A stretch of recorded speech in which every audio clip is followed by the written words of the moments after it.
Bienvenidos de nuevo a su canal Operación Arconte. Yo soy su anfitriona, Cintia de Salvador Freycedo, y quiero continuar con mi entrega acerca de los Anunnakis y la historia de la humanidad. Los capítulos anteriores pueden accederse con los links en la descripción. Para esta séptima entrega, comenzaremos a ver cómo encajan las piezas de la dominación Anunnaki en nuestra sociedad actual. Como siempre, déjenme sus comentarios. Y si quieren apoyar estos videos, pueden adquirir mis libros de Operación Arconte y la historia de la Atlántida y Lemuria disponibles en Amazon.com, además de mi nuevo libro con esta saga, llamado Anunnaki, la verdadera historia de la humanidad. Comencemos. Capítulo 7. Las fichas encajan. Los inicios de la civilización occidental se localizan en Mesopotamia. Alrededor del año 6000 a.C., las urbes parecen emerger de la nada. Es lógico que la historia registrada sea, en el mejor de los casos, fragmentaria y probablemente llena de fanfarronerías, exageraciones y hasta falsedades descaradas, pero hay evidencia arqueológica suficiente para respaldar gran parte de la verdad. A lo largo de miles de años, las autoridades han suministrado al público información que se cree precisa. No solo la Torá, el Corán y los testamentos, Antiguo y Nuevo, sino también la voz de la autoridad son presentadas como la palabra de Dios. Por ejemplo, el mensajero divino en la tierra, el Papa Católico, ejerce influencia sobre millones de personas. Él es infalible. Seleccionado por un conjunto de empleados del Vaticano, el delegado de Dios en la tierra puede decir o hacer lo que desee. Solo en los últimos 60 años, las políticas sobre anticoncepción, aborto y otros temas polémicos han sido respaldadas por su santidad sin dejar margen para la elección personal o individual. En la Edad Media, la Iglesia Católica, en particular, fue responsable de la tortura de cientos de miles de personas inocentes, del genocidio de herejes, cátaros y musulmanes e incluso de creyentes en el catolicismo. A lo largo de las 5 cruzadas, más cristianos murieron a manos de los caballeros de Dios que musulmanes. De hecho, en ese tiempo, los musulmanes tenían un código en la batalla que lamentablemente estaba ausente en los escogidos de Dios. Ricardo I, ausente de Inglaterra durante gran parte de su gobierno, fue uno de los peores verdugos de la historia, asesinando a mujeres, niños, musulmanes y cristianos por igual, todo por oro y joyas. Aunque se le conocía como Corazón de León, tal como todos los niños británicos fueron enseñados a creer, el hombre era un homosexual descontrolado que violó a innumerables jóvenes.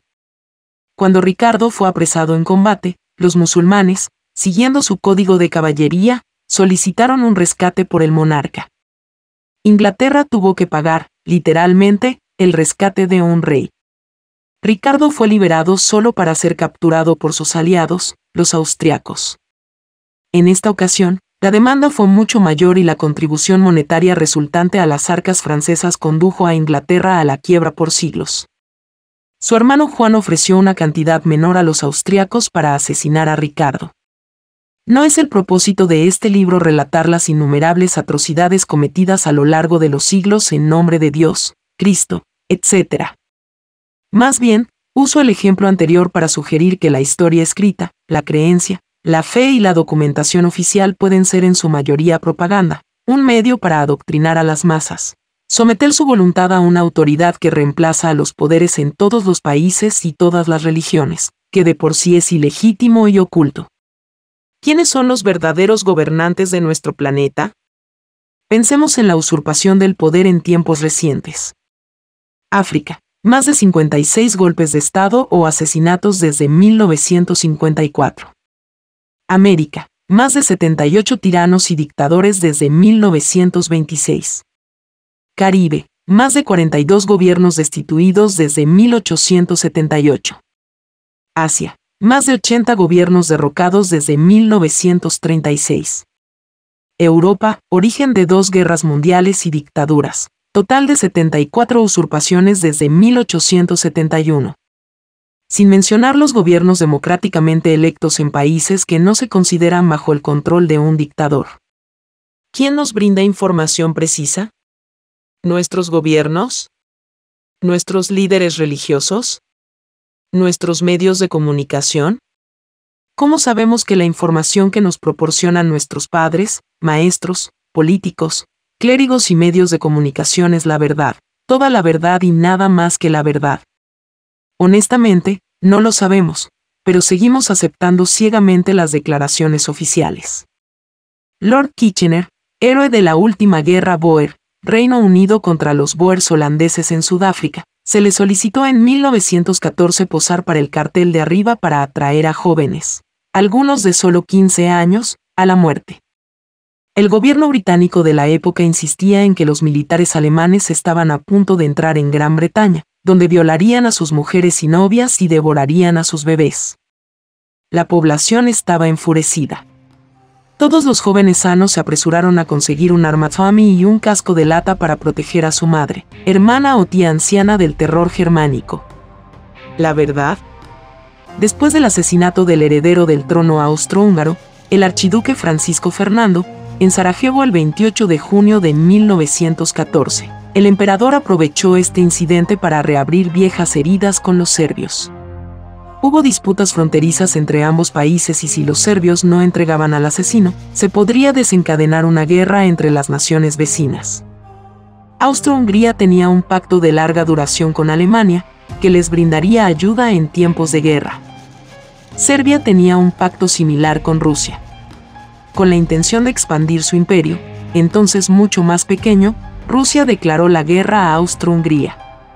Los alemanes contactaron a las principales instituciones financieras y les aseguraron que tendrían fondos ilimitados para municiones y equipos militares.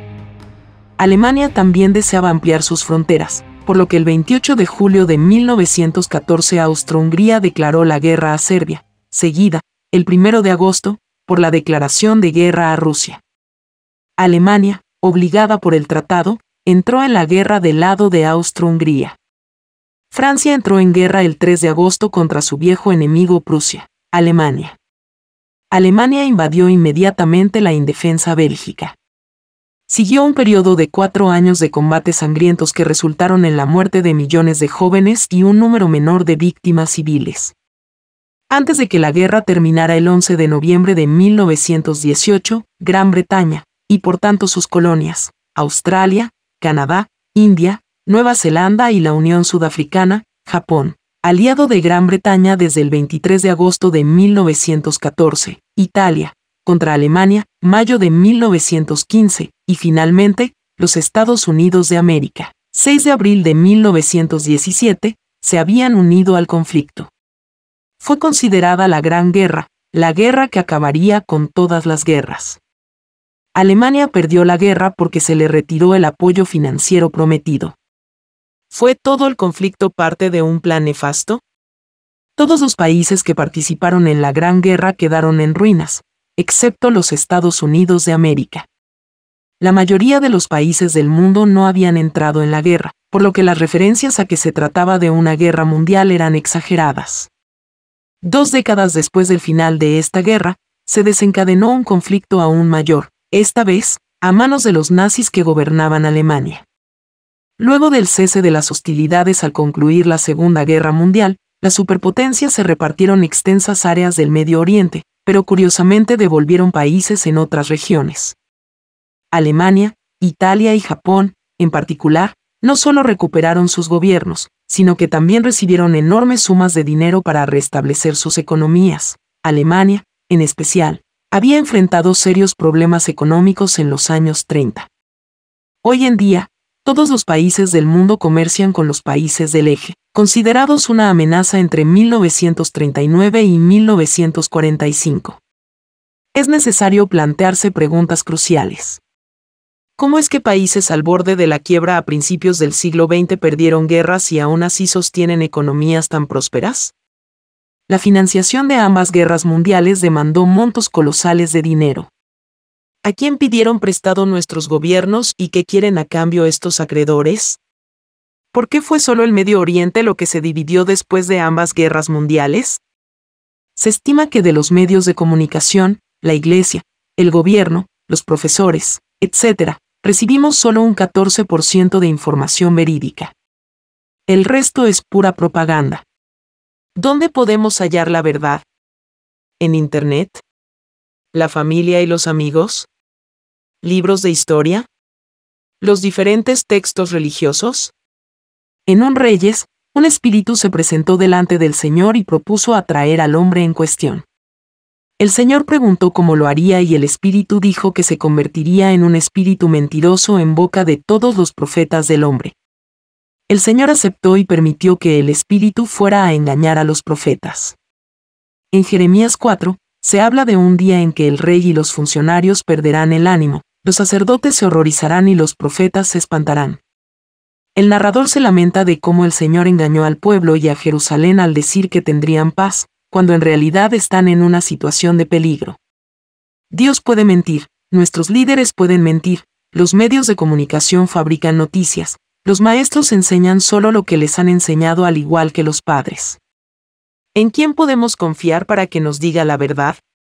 ¿Existe realmente una verdad o estamos perpetuamente bombardeados con adoctrinamiento, propaganda, puntos de vista, declaraciones de falsos testigos y hechos históricos revisados? En algún punto se ha perdido una conexión entre el presente y nuestro lejano pasado. A pesar de la desinformación que se propaga a nivel mundial, la verdad sigue estando allí afuera. Una parte de la respuesta radica en la ciencia. Después de todo, si enciendo un interruptor en la pared y se ilumina una bombilla de tungsteno, puedo creer en la electricidad.